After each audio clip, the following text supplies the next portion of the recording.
Assalamualaikum warahmatullahi wabarakatuh. Jadi sekarang ini kan dunia kerja itu termasuk nggak berhubungan dengan dunia pendidikan. Apa yang dibutuhkan di dunia kerja tidak diajarkan di dunia pendidikan. Apa yang diajarkan di dunia pendidikan minim sekali yang dipakai di dunia kerja. Dunia kerja yang bisa memanfaatkan apa yang diterima di sekolah itu sangat sedikit sekali.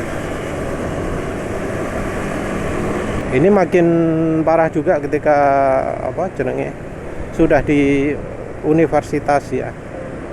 Ya buktinya saja banyak yang kerja universitas terus nggak sesuai dengan bidangnya, nggak sesuai dengan yang diterapkan, nggak sesuai dengan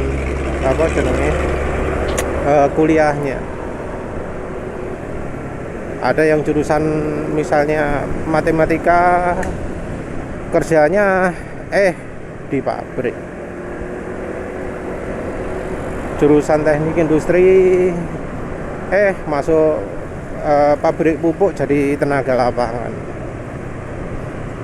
Ya tentu juga ada pegawai bank ya mulai dari yang kasir sampai yang lapangan, orang nyari investasi gitu ya.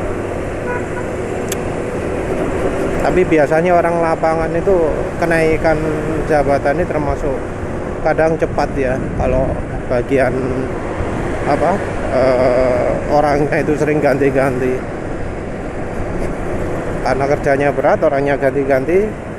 Jadi ya pucuk pimpinannya pun mulai dari bawah sampai agak ke atas pun banyak yang cepat ganti. Tapi tentu ada juga kondisi di mana stabil banget, yang namanya kenaikan jabatan itu sangat sulit. Ya seringnya pekerjaan itu lebih berhubungan dengan hoki ya, dengan nasib. Jarang sekali bisa orang berada di tempat yang tepat, waktu yang tepat, gitulah istilahnya kayak gitu. Orang juga masuk sekolahnya juga belum tentu sesuai dengan bakat. Karena misalnya sekolah kayak kimia, kayak fisika, sing butuh banyak apal-apalan. Padahal cocoknya mungkin jadi programmer, jadi analis, karena dia pinternya adalah proses untuk menggali proses, memanfaatkan proses kayak gitu ya. Tapi kita bicara yang umum saja. Apa sih yang dibutuhkan kalau orang mau kerja? Kerjanya kerja kantoran. Karena kalau misalnya jadi ya yang mengamati grading itu adalah untuk mengetahui kualitas suatu barang, untuk menentukan barang ini masuk kualitas mana gitu ya. Itu namanya grading. Itu butuhnya mata, butuh kecekatan tangan atau kaki atau apalah ya. Jadi dari responnya ya. Terus kalau kerja di angkat-angkat barang yo itu gak butuh otak, saya gak butuh otak sama sekali.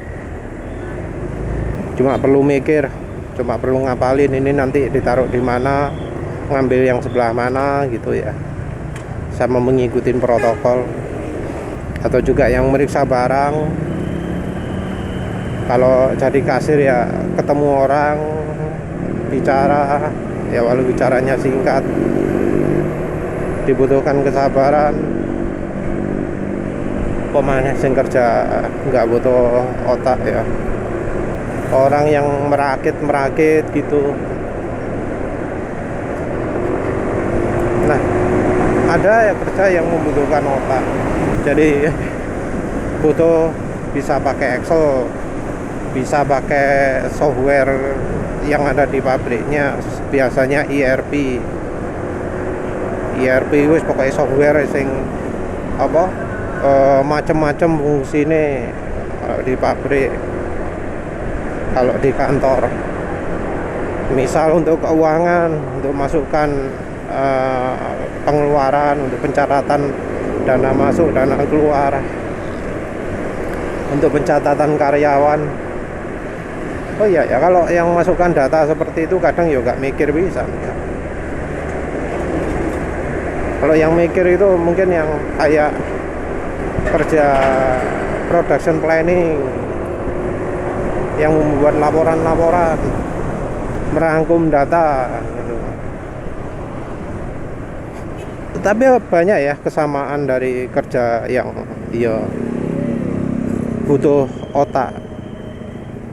Banyak perusahaan yang membutuhkan karyawan itu yang bisa cepat belajar, bisa cepat beradaptasi.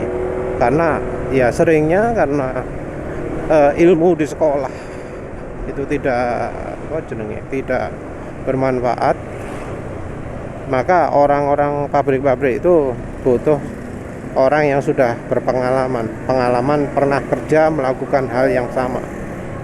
Nah, kalau sudah pernah kerja gitu, pabrikan tertarik. Kenapa? Karena nggak butuh banyak belajar. Ya walau sebenarnya nggak semua hal yang bisa diterapkan seperti itu. Jadi nggak semua bidang bisa, misalnya pernah jadi ini terus pindah tempat kerja lain bakal bisa lancar. Karena misalnya ya software yang dipakai beda, cara yang dipakai beda. Sama-sama pakai Excel pun bisa jadi beda karena dulu pakai rumus kayak gini, sekarang pakai model kayak gini gitu. Dulu kalau untuk laporan per bulan ditaruh di tab yang berbeda. Kalau yang baru bahkan tiap hari harus dibuat file yang berbeda gitu. Beda-beda kan budaya pabrikan perusahaan satu dengan yang lain. Apalagi kalau sudah pakai ERP, harus belajar dari nol lagi. Jadi ya harus dari pabrikannya sendiri yang sadar, ini butuh beneran orang berpengalaman atau yang pokoknya lulus S1 atau S2 gitu ya. Walau kadang juga dari pabriknya juga ya, karena saking banyaknya tenaga kerja itu untuk angkut-angkut barang, untuk pindah-pindah barang nyari yang S1 ya. Jadi untuk kerja fisik nyari yang S1.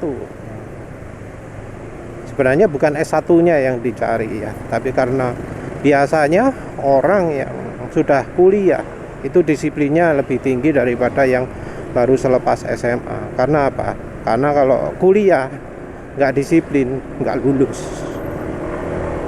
Jadi yang dicari sebenarnya adalah kedisiplinannya ya. Kalau dari sisi ilmu, menurut penulis dari bidang kuliah sedikit sekali ya peningkatannya kalau memang bukan dari bidang yang memang spesialisasi. Jadi kemampuan yang dibutuhkan terutama itu adalah disiplin. Itu satu. Yang kedua adalah kemampuan untuk meninggalkan kebiasaan buruk. Jadi biasanya kalau sekarang anak-anak muda itu seringnya game ya, game online. Nah, kebiasaan menghilangkan kebiasaan game online, nonton YouTube, atau lagi jagongan, main di rumah temen sampai jam 1 malam, jam 2 malam, itu yang seringkali sulit untuk dihilangkan. Kalau kemudian ya dia tetap pertahankan, yang terjadi adalah kerusakan otak. Kenapa? Ya karena kurang istirahat. Jadi namanya otak itu kan butuh istirahat. Kalau nggak bisa menghilangkan kebiasaan nonton YouTube, main game, jangan heran bila kemudian terus jadi pelupa, jadi sulit berpikir, pikiran nggak jernih. Mungkin ada yang kemudian melarikannya pada rokok. Jadi merokok katanya membantu berpikir. Ya, yang jadi masalah adalah kalau di kantornya itu ngelarang rokok. Kan jadi masalah ya, apalagi kemudian sudah ketergantungan, kebiasaan kalau berpikir harus pakai merokok. Nggak ada rokok, nggak iso mikir, nggak iso kerja kan. Itu ya, jadi seringnya kemampuan yang dibutuhkan untuk mereka yang kerja itu adalah kemampuan dari karyawannya untuk menghentikan kebiasaan buruk. Harus tahu sendiri, nggak cuma waktu di tempat kerja, tapi ketika di rumah pun harus tahu sendiri caranya menjaga kesehatan. Yang terutama tidur, tapi juga nggak menutup kemungkinan dari pola makan juga ya. Karena ada yang misalnya, kalau nggak makan jam 10 malam nggak enak tidurnya. Nah itu ciri ada masalah itu ya. Jadi makan jam 7 nanti pasti lapar lagi. Ya sebenarnya kalau yang seperti itu hanya tinggal dari kebiasaan saja. Kalau dibiasakan jam 10 nggak makan, ya bisa lah tidur. Tidur juga ya jangan sampai lebih dari jam 8 ya. Kalau menurut pengamatan penulis ya, jam 9 itu mulai nggak sehat. Jam 8 terus nggak usah lah nonton TV, nggak usah lah apa. Mungkin alasannya relax, ya nggak juga. Yang namanya relax itu bukan karena bisa nonton TV jam 10, jam 11. Hiburan bisa dicari dengan cara lain.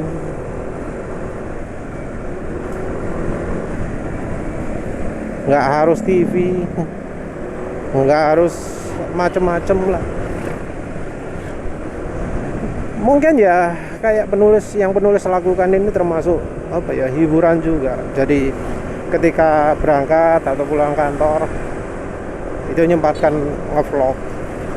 Ya ini juga keuntungan kalau jarak dari rumah ke tempat kerja itu nggak terlalu dekat. Karena ada yang rumah itu cari yang jaraknya cuma 5 km maksimal dari tempat kerja, ada kan nggak gitu ya. Nah kalau yang seperti itu biasanya hiburannya ya di rumahnya. Nah, kalau kayak penulis di perjalanan ini jadi tempat rileks juga. Jaraknya juga ya menurut penulis nggak terlalu jauh lah.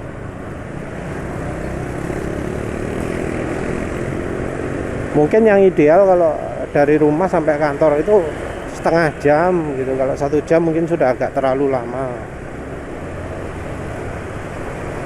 Kalau sampai 2 jam, wah itu wis jadi sumber jadi sumber masalah juga. Jadi kalau untuk mereka yang mau cari tempat tinggal yang misalnya dekat dengan tempat kerja, menurut penulis cari yang ya maksimal 1 jam, minimal setengah jam, kayaknya seperti itu ya. Ya tentu cari yang kondisi perjalanannya aman, nggak bikin stres. Karena ada yang wis macet nggak karu-karuan orangnya, bikin emosi semua, ada kan ya. Bisa juga ganti kendaraan. Misal naik sepeda motor jaraknya cuma 10 menit, ya wis pakai mobil yang biasanya 10 menit jadi setengah jam. Nah itu bisa juga lah. Penulis ini niatnya ngomong soal kemampuan. Kalau soal kemampuan berpikir sendiri sih ya, di pabrik itu butuh orang yang cepat adaptasi, cepat belajar, nggak pelupa gitu ya. Jadi kedisiplinan itu salah satu yang membuat orang jadi tidak pelupa. Selain dari karena istirahat yang cukup, kedisiplinan juga membuat orang itu jadi lebih tertata. Jadi biasakan semuanya itu sesuai jadwal, sesuai jamnya. Jadi kalau makan kebiasaan jam 7, biasakan terus jam 7. Kalau makan malam gitu ya, jam 6 biasakan jam 6 terus. Jadi punya rutinitas itu sangat membantu ya. Loh, maaf, wes bahasan sampai ini saja. Terima kasih udah menonton. Assalamualaikum warahmatullahi wabarakatuh.